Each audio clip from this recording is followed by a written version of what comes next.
बिस्मिल्लाहिर्रहमानिर्रहीम अस्सलाम वालेकुम। कैसे हो जी? उम्मीद करनी आ तुसी ठीक होवोगे जी। मैं आशा आसिफ और मेरे चैनल का नाम है जी देसी तड़का विद आशा। अज मैं तुहाडे वास्ते लैके आई हाँ जी वड्डे पाए माशाअल्लाह जी, बड़े अच्छे तरीके दे नाल बनाए ने मैं, बड़े मज़ेदार बने सी।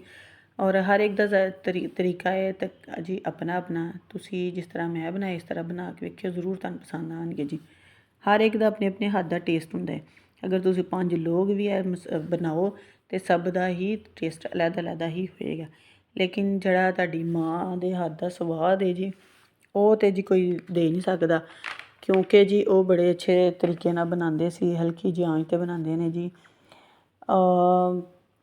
माँ दे हत्थ दा जायका जिहड़ा है ना, वो तुहाडी जुबान नूं बचपन तो लग्गिया हुंदा है, जिहड़ा कदी भी तुसी भुੱਲ नहीं सकदे। चलो जी हुण मैं रेसिपी स्टार्ट करनी हाँ जी। बिस्मिल्लाहिर्रहमानिर्रहीम जी। मैं लिया जी प्रैशर दे च पाया मैं नमक, फिर मैं पाई दालचीनी दे 2-3 टुकड़े, फिर जी मैं पाए तो बाद मैं पाई जी 4 तो 5 मैं पा दित्ते ओहदे विच लौंग। पानी मैं कर दित्ता वावा जी, मैं भर दित्ता। मैं कहा चलो जे बच गया तो चखनी बन जाएगी ना इहदी। तो जी मैं हुण इहनूं लावांगी जी वेट, तकरीबन मैं इहदा अद्धे घंटे दा लगावांगी। अद्धे घंटे बाद खोल के वेखांगी, अगर कोई कसर हुई तो दोबारा मैं इनू बंद करके फिर 15 मिनट लगवा लाँगी। तो जी हुण मैं इनू 15 मिनट लगवा के जी फिर मैं आई हाँ जी हुण मसालियां वल। हुण असीं पावांगे जी इहदे विच हरियां मिर्चां, टमाटर ते प्याज ते अदरक ते लसन। ते अदरक लसन का मैं ज़्यादा इस्तेमाल करदी पई हाँ, क्योंकि मेरे को इन्हें माशाअल्लाह 4 पाए तो इस वास्ते फिर उस हिसाब नाल मैं पानी फिर मसाला 8 तो 10 मैं लियां सी हरियां मिर्चां। एक प्याज सी तकरीबन सही सी, वड्डा सारा ही सी प्याज। तो जी टमाटर जिहड़ा है वो कोई पांदा है, कोई नहीं पांदे है, तकरीबन अक्सर लोग नहीं पांदे, लेकिन मैनूं अच्छा इहदा जायका लगदा है तो मैं जरूर ही पानी हूँ। तो फिर मैं जी हुण कर लिया मसाला ग्राइंड। इनू मैं हुण पावांगी जी पतीले दे विच। असल मेहनत है जी हुण शुरू हो जानी है। इनू मैं हल्की आंच दे उत्ते पक्कण वास्ते रखना है, तो जी ताकि मसाले जिहड़े चंगी तरह पक जान, क्योंकि तेज़ आंच ते मसाले सड़ जांदे ने। इहदे विच पाया है जी मैं तकरीबन 1.5 कप घी दा। ते घी जी मैं मेरा वेखो जी लाल रंग दा है, तुसी भी कहंदे होवोगे। ਇਹ जी मैं पाया सी घी, ते एक कोफ्ते बनाए सी कल मैं, ਉਹਦਾ मैं घी पा दित्ता ਇਹਦੇ ਵਿੱਚ, क्योंकि मैं ਜਿਹੜਾ घी है ਨਾਲ ਦੇ ਨਾਲ ਹੀ इस्तेमाल कर ਲੈਂਦੀ ਹਾਂ। ਤੇ ਜੀ ਹੁਣ ਮੈਂ ਇਹਦੇ 'ਚ ਪਾ ਕੇ ਘੀ ਤੇ ਇਹਨੂੰ ਮੈਂ ਫਿਰ ਭੁੰਨਾਂਗੀ।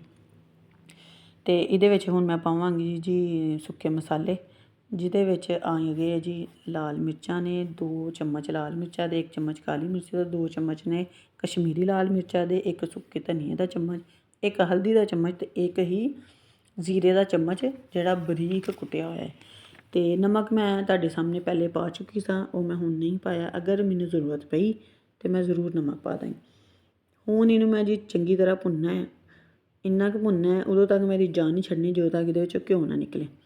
ਇਹ ਵੇਖੋ ਜੀ ਭੁੰਨ ਲਿਆ। ਹੁਣ ਮੈਂ ਇਹਦੇ ਵਿੱਚ ਪਾਵਾਂਗੀ ਥੋੜ੍ਹਾ ਜਿਹਾ ਪਾਣੀ। ਪਾਣੀ ਜਿਹੜਾ ਹੈ ਮੈਂ ਥੋੜ੍ਹਾ ਕਰਕੇ ਪਾਈ ਜਾਂਦੀ ਹਾਂ, ਤਾਂ ਕਿ ਮਸਾਲਾ ਜਿਹੜਾ ਚੰਗੀ ਤਰ੍ਹਾਂ ਭੁੰਨ ਜੇ। ਅਤੇ ਹਲਕੀ ਆਂਚ 'ਤੇ ਭੁੰਨਣੀ ਆ, ਤੇਜ਼ ਆਂਚ 'ਤੇ ਨਹੀਂ, ਕਿਉਂਕਿ ਤੇਜ਼ ਆਂਚ 'ਤੇ ਭੁੰਨੋਗੇ ਤਾਂ ਉਹ ਫਿਰ ਮਸਾਲਿਆਂ ਵਿੱਚ ਸਮੈਲ ਆਉਣ ਲੱਗ ਜਾਂਦੀ ਸੜੇ ਦੀ। ਪਾਣੀ ਪਾ ਲਿਆ ਜੀ ਮੈਂ। ਹੁਣ ਇਹਨੂੰ ਉਦੋਂ ਤੱਕ ਪਕਾਉਣਾ ਹੈ ਕਿ ਤਰੀ ਨਿਕਲ ਜੇ।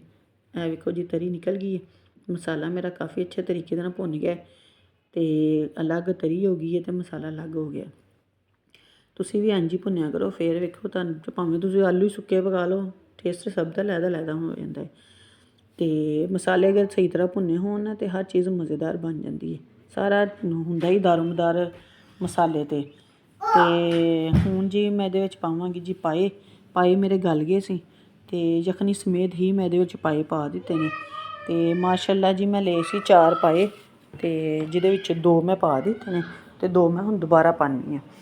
ਅਤੇ ਇਹਨਾਂ ਨੂੰ ਮੈਂ ਹਲਕੀ ਆਂਚ 'ਤੇ ਰੱਖ ਦਾਂਗੀ, ਤਾਂ ਕਿ ਜਿਹੜਾ ਨਾ ਮਸਾਲਿਆਂ ਦੀ ਉਹ ਜਿਹੜੇ ਪਾਏ ਨੇ ਉਹਨਾਂ 'ਚ ਜੇ ਕੋਈ ਕਸਰ ਕੁਸਰ ਰਹਿ ਗਈ ਆ ਤਾਂ ਉਹ ਵੀ ਪੂਰੀ ਹੋ ਜਾਵੇ।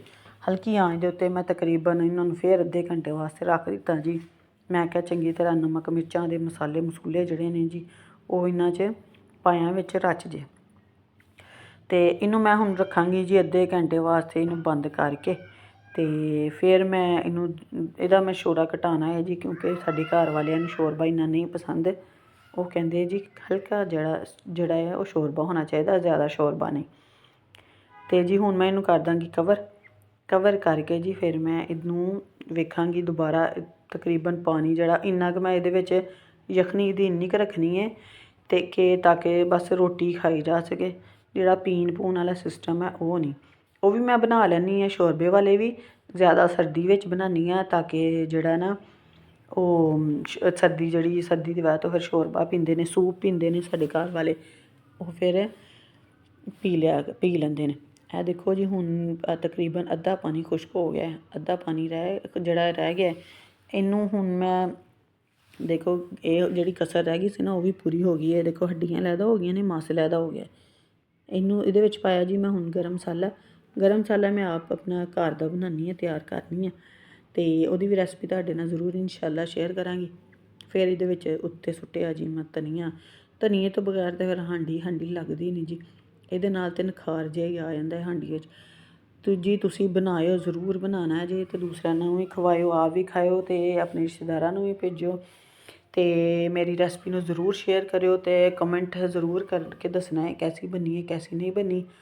ਬੈਲ ਆਈਕਨ ਨੂੰ ਦਬਾ ਦਿਓ ਅਤੇ ਜੀ ਅਗਰ ਮੇਰੀ ਵੀਡੀਓ ਅੱਛੀ ਲੱਗੇ ਤਾਂ ਜ਼ਰੂਰ ਸਬਸਕ੍ਰਾਈਬ ਕਰਿਓ, ਕਿਉਂਕਿ ਮੈਂ ਨਿਊ ਚੈਨਲ ਬਣਾਇਆ ਹੈ ਅਤੇ ਮੈਨੂੰ ਫਿਲਹਾਲ ਜ਼ਰੂਰਤ ਹੈ ਸਬਸਕ੍ਰਾਈਬਰ ਦੀ ਅਤੇ ਤੁਸੀਂ ਜ਼ਰੂਰ ਮੈਨੂੰ ਸਬਸਕ੍ਰਾਈਬ ਕਰਿਓ। ਇਨਸ਼ਾਅੱਲਾ ਮੈਂ ਤੁਹਾਡੇ ਨਾਲ ਜ਼ਿਆਦਾ ਤੋਂ ਜ਼ਿਆਦਾ ਔਰ ਮਜ਼ੇਦਾਰ ਡਿਸ਼ਾਂ ਮੈਂ ਤੁਹਾਡੇ ਕੋਲ ਲੈ ਕੇ ਆਵਾਂਗੀ ਅਤੇ ਤੁਸੀਂ ਖਾਇਓ। ਠੀਕ ਹੈ, ਓਕੇ ਜੀ, ਮਿਲਦੇ ਹਾਂ ਦੂਸਰੀ ਵੀਡੀਓ ਵਿੱਚ। ਓਕੇ।